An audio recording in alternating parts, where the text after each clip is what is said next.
The Lone Ranger finally hits the big screen in the form of a movie that's about as long as The Dark Knight. Necessary? Let's review this.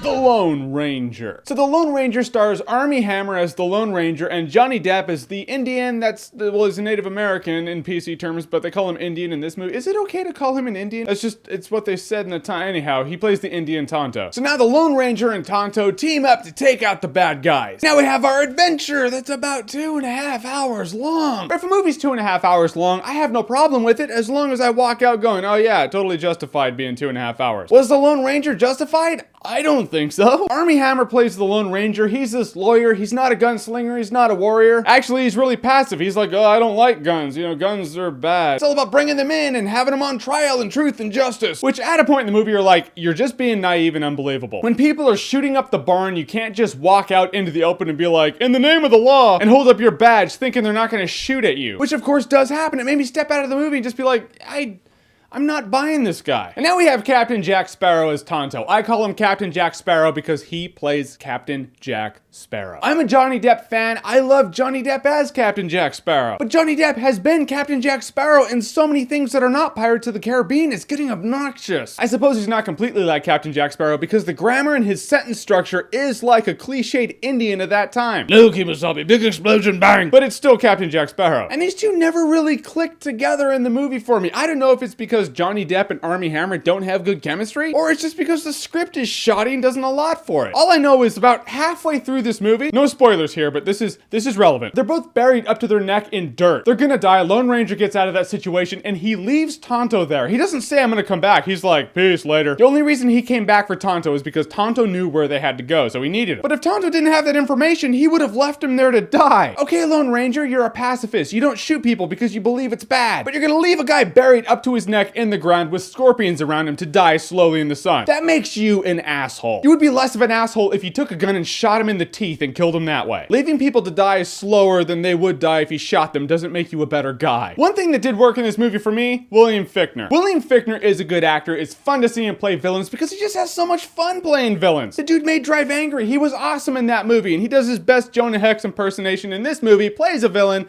and he has fun doing it. And it's fun to watch him do it. Is he an original villain? Do you walk out of there going, whoa, dude stole the show because he was so original? No, the dude steals the show because the show's a mess. Shredder, different story. William Fichtner's a lot of things. Aruku Saki, not one of them. Although I guess he's gonna be. Thanks, Michael Bay. Tonto's story was interesting enough. The parts in the movie that made me go, okay, now I'm getting invested in the story, it's all the Tonto storyline. That was actually really good. A couple of small moments shoehorned into this 2.5 hour long movie. Another thing that was cool, like cartoony cool, yeah, but a lot of this movie's kind of cartoony. But at this point, you kind of fall back into it because the Lone Ranger theme kicks on. It's all and